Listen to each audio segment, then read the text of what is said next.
जय गजानन। कैसे हैं आप सब। मैं आचार्य अमित तिवारी। आज हम बात करेंगे उंगलियों के बारे में। जी हाँ, उंगलियां हमारे जीवन के बारे में बताती हैं। भविष्य पुराण के अनुसार जिनकी उंगलियां विरल होती हैं, अर्थात थोड़ी छीदी होती हैं, तिरछी होती हैं, वह थोड़े दरिद्रता को प्राप्त करते हैं, तथा जिनकी उंगलियां एक दूसरे से मिली हुई हों वह बहुत धनी देखे जाते हैं। यदि उंगलियां विरल हों और साथ में उंगलियां रूखी भी हों तो ऐसे जातक केवल निर्धन ही नहीं किंतु दुखी भी बहुत रहते हैं।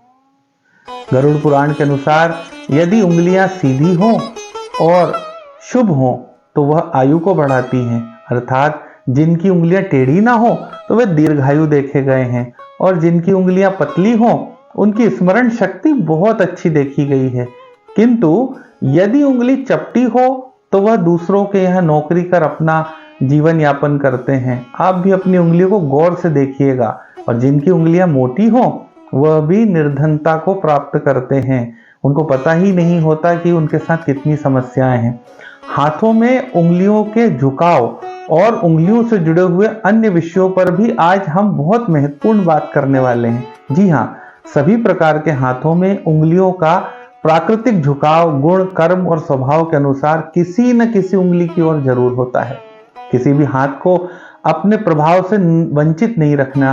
किसी किसी हाथ में तो उनका प्रभाव बाद में असाधारण रूप धारण कर लेता है, जो कि भाग्योदय में देर सबेर कर बड़ा ही भारी परिवर्तन कर देता है। हमारे अनुभव में ऐसा आया है, जिससे मनुष्य घबराहट तथा खुशी में बहुत ज्यादा व्याकुल रहता है। यदि किसी हाथ में तर्जनी उंगली मध्यमा उंगली की ओर झुकी हो तो हमें यह देखना चाहिए कि वह मनुष्य केवल योजना बनाने में, उत्साह में कमी व दूसरों के अधून काम करने वाला व उदास रहने वाला होता है। उसका मन कार्य करने का तो बहुत करता है, बड़ी योजनाएं बनाता है, किंतु काम बिगड़ जाने के डर से वह बीच में ही उसे पीछे हटने की कोशिश करने लगता है और कार्य को बीच में ही छोड़ देता है, घबरा जाता है। आप भी कहीं ऐसा तो नहीं करते। हम सब ये जानते हैं कि तर्जनी बृहस्पति की उंगली है, इसलिए बृहस्पति कार्य प्रारंभ करने में बहुत उत्साह देते हैं, किंतु उसका झुकाव यदि शनि की उंगली की हो जाए और उसके प्रभाव ज्यादा पड़ जाए तो ज्योतिष शास्त्र एवं हस्तरेखा विज्ञान के अनुसार शनि प्रत्येक कार्य को करने में देरी करते हैं। ऐसा मनुष्य जीवन में कोई विशेष उन्नति न करके उत्थान पतन के बीच में ही चक्कर लगाता रहता है। आप देखते होंगे कई बार कई कार्य करते हैं, बीच में छूट जाते हैं, कुछ समझ नहीं आता। इसलिए तर्जनी का किसी भी रूप में मध्यमा की ओर झुकना बिल्कुल भी अच्छा नहीं माना जाता, बल्कि अपने ही स्वरूप में सीधा रहना एक बहुत शुभ लक्षण हो सकता है। अब हम मध्यमा उंगली की बात करते हैं, जिसे हम शनि की उंगली भी कहते हैं। आपके हाथ में जो सबसे लंबी उंगली है, मैं उसकी बात कर रहा हूँ। हाथ के मध्य अर्थात बीचों बीच होने के कारण 90% व्यक्तियों के हाथों में आमतौर पर यह उंगली सीधी खड़ी रहती है। शनि ग्रह के पूर्ण प्रभाव से प्रभावित मनुष्य अपने भाग्य पर विश्वास कर सुस्त रहता है, यानी कि वो सोचता है कि भाग्य में होना होगा तो होता रहेगा, और किसी भी काम को करने के लिए बहुत ज्यादा प्रयास नहीं करता। ऐसे व्यक्ति दूसरों की नजरों में आलसी माने जाते हैं। आपको भी बहुत बार उलाना मिला होगा, देखिएगा। किंतु विचार दृष्टि से यदि देखा जाए तो वास्तव में यह बात सही है कि कोई भी मनुष्य भाग्य से अधिक और समय से पहले कुछ नहीं पा सकता है। प्रत्येक बात होने के समय का भाग्य द्वारा पूर्व ही निर्धारित समय किया गया है, जिसके कारण यह संसार का सृष्टि चक्र चल रहा है। एक बड़ी महत्वपूर्ण बात, जिन हाथों में शनि की उंगली बृहस्पति की उंगली की ओर झुकी होती है उनमें यह अवगुण नहीं होता है और शुभ गुणों में वृद्धि देखी जाती है। ऐसा हम समझ पाते हैं, देख पाते हैं। गुरु महाराज की कृपा से अपने गुणों का दूसरी उंगली में प्रवेश हो जाता है और व्यक्ति के लिए बड़े ही लाभकारी निर्णय आते हैं। ऐसे व्यक्ति अपने 40% कार्यों में बड़ी आसानी से सफल हो जाते हैं।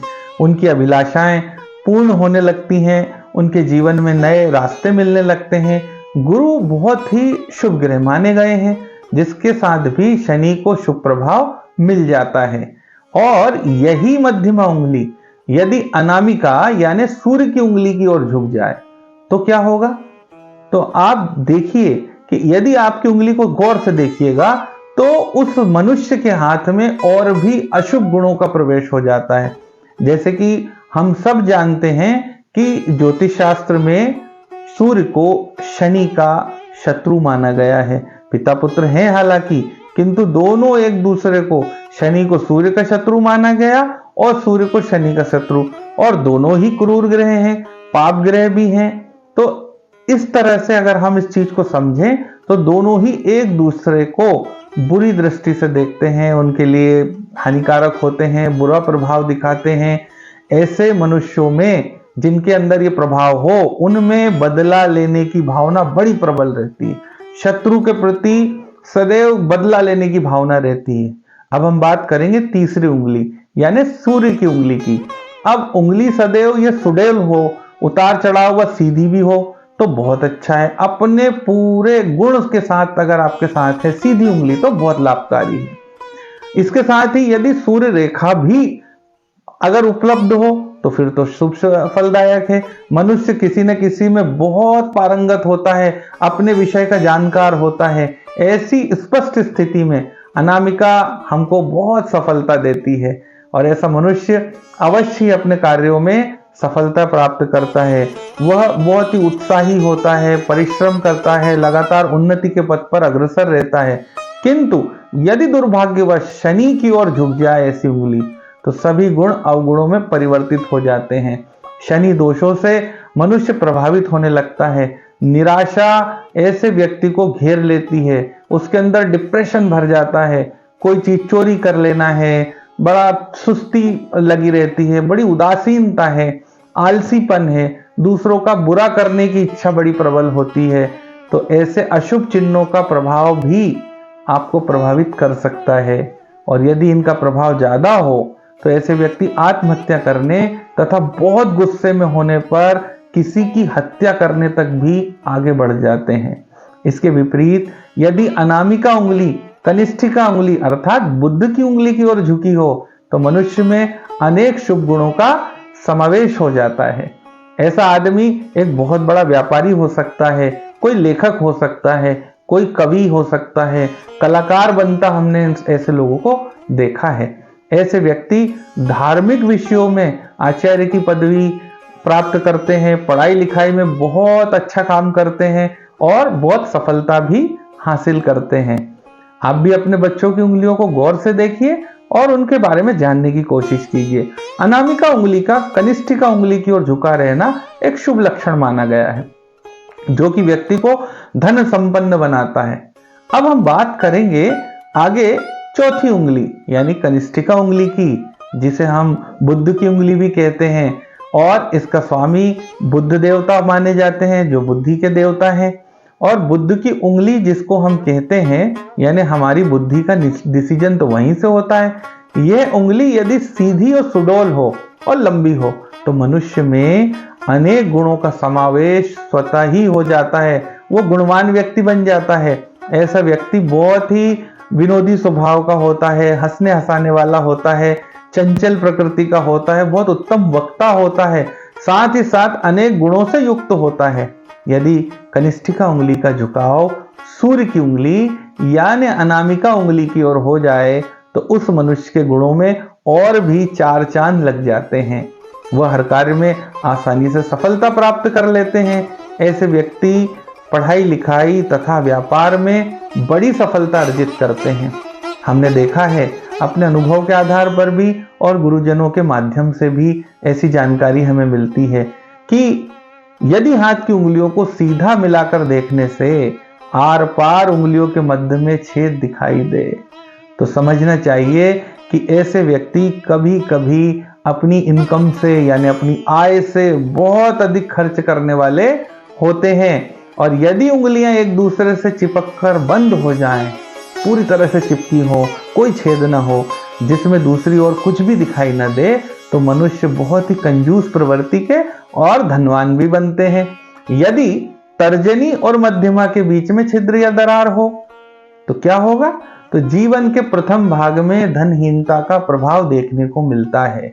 यदि मध्यमा और अनामिका के बीच में छेद या दरार हो तो जीवन के मध्य भाग में धनहीनता देखने को मिलती है, और यदि अनामिका और कनिष्ठिका के बीच छिद्र का दरार हो तो वृद्धावस्था में धन की कमी पाई जाती है। संभल के रहिएगा। जिनकी उंगलियों में किसी भी दो उंगलियों के बीच में छिद्र या दरार न हो तो ऊपर बताए हुए काम से जीवन का कोई भी कष्ट धन संबंधी नहीं आता। यदि सभी उंगलियों के बीच में छिद्र या दरार हो तो जीवन के तीनों ही काल कष्ट में देखे गए हैं। आप भी देखिएगा ऐसे लोग आपके पास यदि हो तो।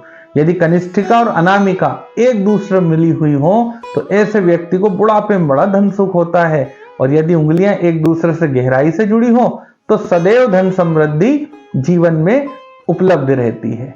वहीं विवेक विलास के अनुसार यह विशेष रूप से बताया गया है कि अनामिका के नोक वाले पर्व पर यदि कनिष्ठिका पहुंच जाए तो ऐसे जातक की धन वृद्धि होती है और उसकी माँ पक्ष यानी मामा मौसी नाना नानी बड़े संपन्न होते हैं, और जिससे व्यक्ति को बड़ा लाभ भी प्राप्त होता है। कई ननिहाल से बड़ा लाभ होता है। तर्जनी और अंगूठे के बीच भी यदि हाथों में अंतर पाया जाए, यह दूरी कितनी अधिक होगी उतना ही व्यक्ति खुले विचारों का होगा। जितनी दूरी कम होगी उतना ही वह विचारों में संकुचित होगा, नई चीजों को जानने में उसका विश्वास नहीं होगा। तर्जनी और मध्यमा के बीच तीसरे पर्व का छेद व्यक्ति के दयावान और अत्यधिक दानी होने का लक्षण दिखाता है। दूसरे और पहले पर्व का अलग होना या छेद दिखाई देना व्यक्ति को जरूरत से ज्यादा आजादी पसंद दिखाता है। मध्यमा और कनिष्ठिका, मध्यमा और अनामिका के तीसरे पर्व में अंतर होना भक्ति में अत्यधिक मन लगने वाला बताया जाता है, और ऐसा व्यक्ति अपनी प्रशंसा स्वयं करने में बड़ा आनंद महसूस करता है। आपके आसपास बहुत लोग होंगे ऐसे, तो आप सहजता से पा सकते हैं। वहीं पहले और दूसरे पर्व का छेद दिखाई देना मनुष्य के दृढ़ विचारों को दिखाता है। ऐसा व्यक्ति तेजस्वी होने के साथ साथ घमंडी भी देखे जाते हैं, ज्ञान का घमंड। फिर भी सफल मानव जीवन व्यतीत करने के लिए इन दोनों उंगलियों के बीच अंतर रहना बहुत जरूरी माना जाता है।